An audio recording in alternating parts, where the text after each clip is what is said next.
Dans cette vidéo, je vais vous montrer comment j'ai procédé à l'analyse technique de scalping sur Aude NZD. Je fais l'analyse juste après l'ouverture du marché. Alors, avant de commencer, je vais juste vous rappeler que vous avez toujours l'opportunité de profiter de l'offre sur la formation préenregistrée. L'offre consiste à m'envoyer votre nom, votre niveau actuel en trading, ce que vous savez déjà faire et le budget que vous pouvez consacrer à une formation et un accompagnement individuel. Je fais juste cette offre dans le but d'aider ceux qui n'ont pas assez de moyens pour suivre une formation. Donc, contactez-moi directement juste sur WhatsApp. L'offre prend fin le 30 juin.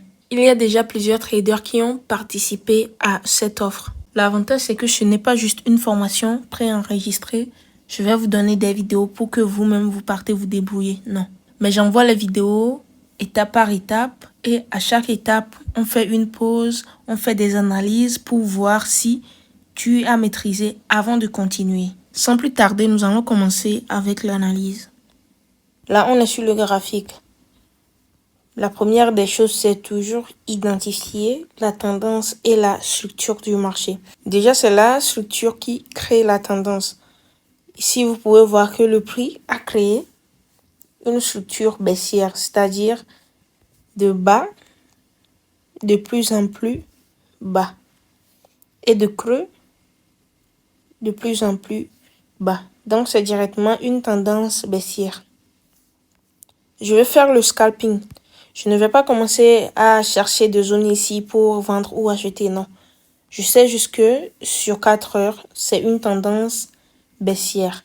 Maintenant, je vais voir si on est en impulsion ou retracement. Et ici, je trace d'abord le niveau de continuation et de retournement de cette tendance.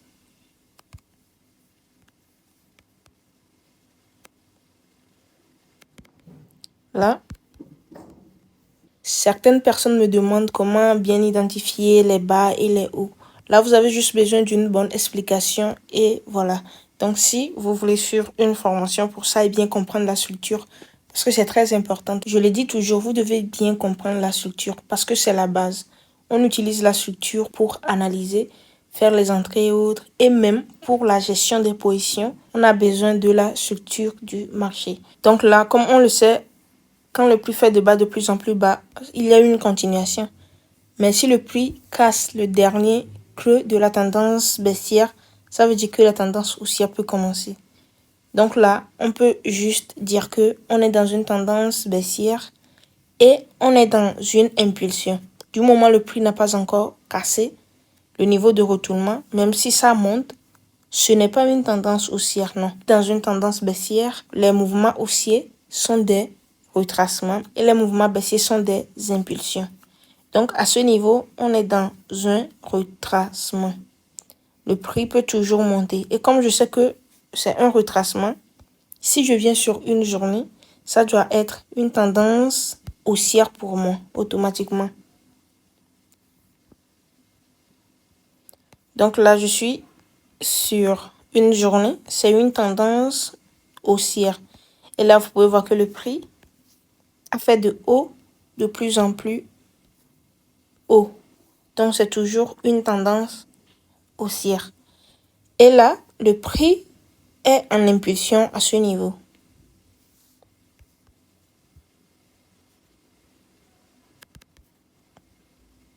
Là, je trace le niveau de continuation et de retournement sur la tendance de 1 heure.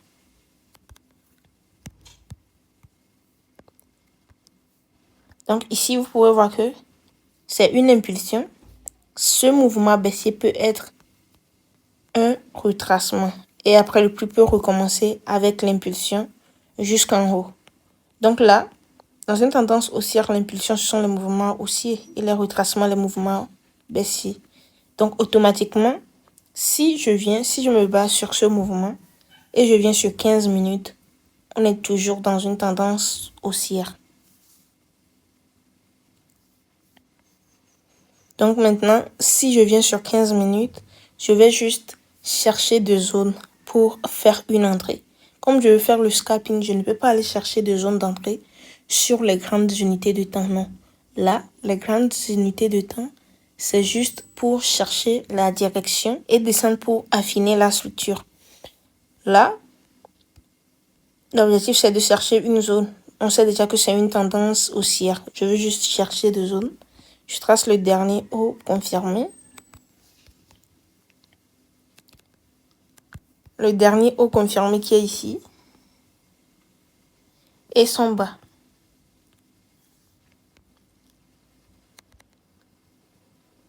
Ça, c'est son bas. Donc là, si on se base sur ça, le prix peut casser ici et commencer par chuter. Ou casser le haut, on prend le plus haut là. Et commencer par monter. Maintenant, ici, ce niveau.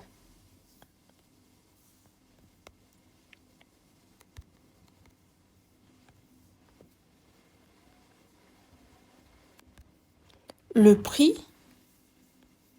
peut se retourner sur ça parce que quoi?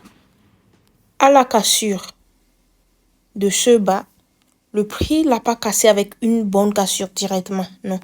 Le prix a laissé des mèches. Et après, le prix a laissé une longue mèche ici. Ce qui montre que la probabilité est très forte que le prix reprenne avec son mouvement haussier. Mais si c'était une bonne cassure avec des grosses bougies directement, là, je ne vais pas chercher de zone ici. La probabilité sera très forte que le prix casse même et commence avec un mouvement, une tendance baissière. Mais là, c'est comme si le prix n'arrivait pas à casser ce niveau et ça a laissé des mèches. Donc là, cette zone peut repousser le prix. C'est pourquoi j'ai tracé cette zone. Donc ici déjà, il y avait deux scénarios possibles. Le prix peut monter. Mais si le prix avait cassé ce bas, alors la tendance baissière allait commencer. Donc comme je savais probablement que le prix, la probabilité est très forte que le prix se retourne ici. Alors là, je peux aller en 15 minutes maintenant, en 1 minute plutôt, pour chercher de confirmation d'entrée. Donc pour faire le scalping sur une journée, sur 1 heure, 4 heures, c'est pour chercher la tendance. Mais sur 15 minutes, c'est pour chercher la zone et faire l'entrée sur 5 minutes ou 1 minute. Donc là, je pars sur 1 minute. Donc sur 1 minute, j'enlève ça, vous pouvez voir que le prix a laissé beaucoup de détails. Et on a besoin de ces détails pour faire une entrée. Donc ma première confirmation d'entrée, j'utilise figure de retournement. Et j'ai identifié une figure à ce niveau.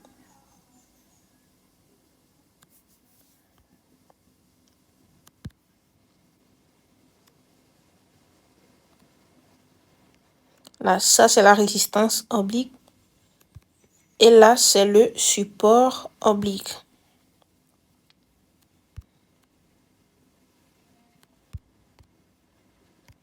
On veut acheter. Donc, on doit juste attendre la cassure de la résistance oblique.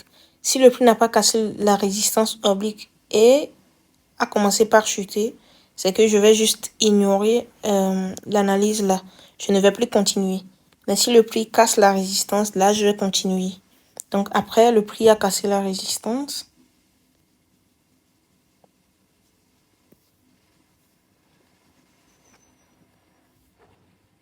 Le prix a cassé la résistance et j'ai fait l'entrée. Le prix était parti avant que je ne trouve l'opportunité. Donc, j'ai raté ça. Mais l'entrée devrait être ici. Et le stop loss en bas de cette zone. Donc, le stop loss sur 4 par exemple.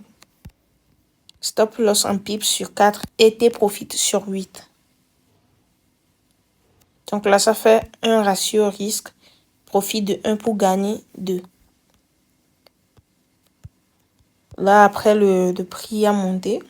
Le prix a fait une impulsion. Là, par exemple, c'est la gestion de position. Donc, on trace le dernier haut. Et le scénario possible, le prix peut venir plus bas, se retourner quelque part ici. ou ici avant de partir. Voilà, le prix a cassé le haut. Donc ici redevient une zone. Le prix peut toujours se retourner sur ça. Donc là, le prix peut se retourner ici ou aller plus bas avant de reprendre avec le mouvement aussi. Donc vous pouvez voir après le prix a touché le take profit. Donc c'est à peu près comme ça on fait le scalping. Il faut juste savoir ce que vous devez faire sur chaque unité de temps. Donc si vous voulez apprendre le scalping, le swing trading ou le day trading, contactez-moi en privé. Si vous voulez apprendre vite aussi, vous pouvez opter pour une formation en appel vidéo. Rejoignez mon canal Telegram. Le lien se trouve dans la description de cette vidéo. Merci d'avoir suivi jusqu'à la fin.